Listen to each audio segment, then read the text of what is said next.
और मैं हूं आपके साथ मृत्यु तोमर। बुलेटिन की शुरुआत करेंगे बड़ी खबर के साथ में, जो कि लखनऊ से है, जहां पर एसबीएसपी अध्यक्ष ओपी राजभर का बड़ा बयान सामने आया है। उन्होंने कहा कि हम और दारा सिंह मंत्री तो बनेंगे, इसके साथ ही मंत्री बनने से कोई रोक नहीं सकता। उन्होंने कहा तो ये बड़ा बयान ओपी राजभर की तरफ से सुबह सपा अध्यक्ष ओपी राजभर ने बड़ा बयान दिया है।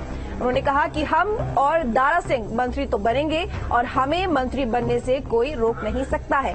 आपको बता दें कि दारा सिंह, जो कि हाल ही में घोसी उपचुनाव में हार गए हैं, और ऐसे में उसके बाद से ही कई तरह की बातें सामने आ रही थी, कई तरह के बयान सामने आ रहे थे। लेकिन इसी बीच ओपी राजभर, जिन्होंने ये बयान दिया है कि हम और दारा सिंह मंत्री तो बनेंगे और हमें मंत्री बनने से कोई भी रोक नहीं सकता है।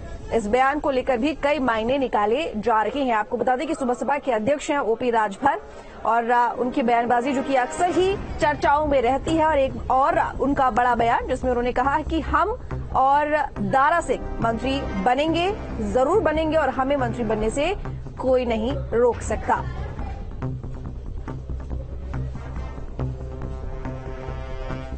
तो ये बड़ी जानकारी आपको दे रही है ओपी राजभर से जुड़े बयान को लेकर। ओपी राजभर, जिन्होंने ये बड़ा बयान दिया है दारा सिंह को लेकर। आपको बता दें कि हाल ही में घोसी उपचुनाव हुए, जिसमें रिजल्ट सामने आए, और जब रिजल्ट सामने आया 8 सितंबर को, तो उस वक्त ये साफ हो गया कि दारा सिंह ये उपचुनाव हार गए हैं।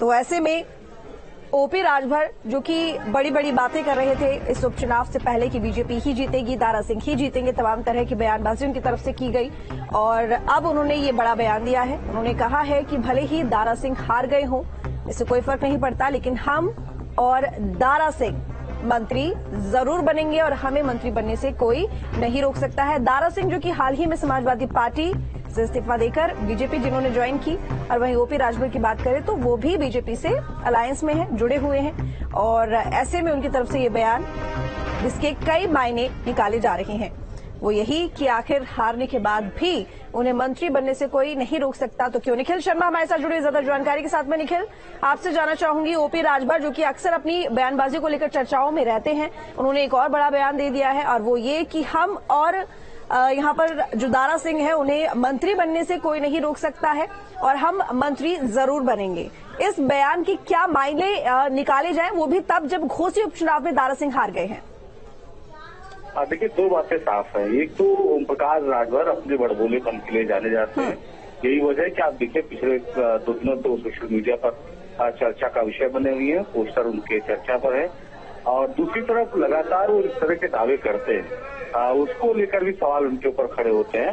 भारतीय जनता पार्टी में जब उनका गठबंधन हुआ, तो गठबंधन में बात तय थी कि घोसी सीट पर जो ओम प्रकाश राजभर है, उनको तेजी से चुनाव प्रचार प्रसार करना होगा, क्योंकि सबसे ज्यादा उन्हीं के समुदाय से जुड़े हुए लोग आते हैं। तो ऐसे में घोसी सीट पर चुनाव हारना भारतीय जनता पार्टी के लिए जो है बड़ा सेटबैक था, और कम से कम इसका इम्पैक्ट ओम प्रकाश राजभर पर जरूर दिखाई पड़ेगा। हालांकि ओम प्रकाश राजभर बयान बहादुर माने जाते हैं और बयान देने में कभी पीछे हटते नहीं।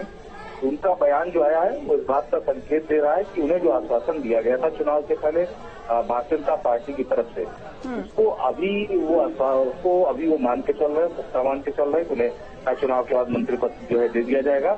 लेकिन संभावनाएं बहुत बदली हैं, और राजनीति में संभावनाओं का बहुत इम्पैक्ट होता है। तो अभी क्या संभावनाएं बनेंगी या क्या बन रही है, ये चर्चा का विषय है। अभी फिलहाल जो स्थिति है, एक बात तो बहुत साफ है कि ओम प्रकाश राजभर और दारा सिंह चौहान दोनों को भारतीय जनता पार्टी की घोषित सीट हारने से काफी देर पहुंचा। जी बिल्कुल निखिल, लेकिन देखिए यहाँ पर ओपी राजभर अपने लिए बयानबाजी करते हैं, वो तो समझ में आता है, क्योंकि ऐसे में, क्योंकि वो जैसे कि अभी आपने कहा कि बयानवीर उनको कहा जाता है, लेकिन सबसे बड़ी बात ये कि दारा सिंह वो चुनाव हार गए हैं, और वो अक्सर पार्टी बदलते रहते हैं, दल बदलते रहते हैं, एक बड़ा नुकसान हुआ है। अब इसको लेकर कहा जा रहा था कि कहीं ना कहीं इंडिया जो है उससे ये लड़ाई है, ये उपचुनाव है, तो ऐसे में इंडिया बनाम बीजेपी था, तो ऐसे में जो इंडिया दल है, यानी कि जो पूरा अलायंस हुआ है विपक्ष का, वो जीता है। दूसरी बात ये कि इसको ऐसे भी देखा जा रहा था कि जो बीजेपी काम कर रही है, योगी सरकार जो काम कर रही है, उसके हिसाब से भी, उसके आधार से भी इस चुनाव को देखा जा रहा था। लेकिन अब क्योंकि ये उपचुनाव हार गए हैं, तो ऐसे में ये कहा जा रहा है कि ये किसी भी तरह से ठीक नहीं है। ये सीधा सीधा क्योंकि जो नॉर्मल चुनाव होते हैं, साधारण चुनाव होते हैं, या लोकसभा चुनाव ले लीजिए या विधानसभा चुनाव ले लीजिए, तो उसमें जो पार्टी का मेन फेस होता है उस पर चुनाव लड़े जाते हैं। लेकिन जब कोई भी उपचुनाव होता है तो जिस नेता के ऊपर चुनाव लड़ा जाता है उसी फेस से वोट भी मिलते हैं, तो उसको पार्टी से जोड़कर नहीं देखा जा रहा है। ऐसे में अब यहाँ पर दारा सिंह की भूमिका की अगर बात करें तो वो पार्टी में क्या रहने वाली है? देखिए, जो घोसी चुनाव है इसमें एक बात बहुत साफ थी, लड़ाई समाजवादी पार्टी और भारतीय जनता पार्टी की नहीं थी। यहाँ लड़ाई प्रत्याशी की थी, दारा सिंह चौहान की थी और समाजवादी पार्टी के प्रत्याशी की थी। चूंकि लगातार दारा सिंह चौहान अपने दल को बदल रहे थे, तमाम दलों को, और निश्चित तौर पर इस बात की नाराजगी क्षेत्र में दिखाई पड़ रही थी और उसका इम्पैक्ट भी आप चुनाव में देखें। अब रही बात जहां तक ओम प्रकाश राजभर की बयानबाजी है उसको लेकर भी और दारा सिंह चौहान को मंत्री बनाए जाने को लेकर, ओम प्रकाश राजभर ही जानते हैं कि भारतीय जनता पार्टी इतनी बड़ी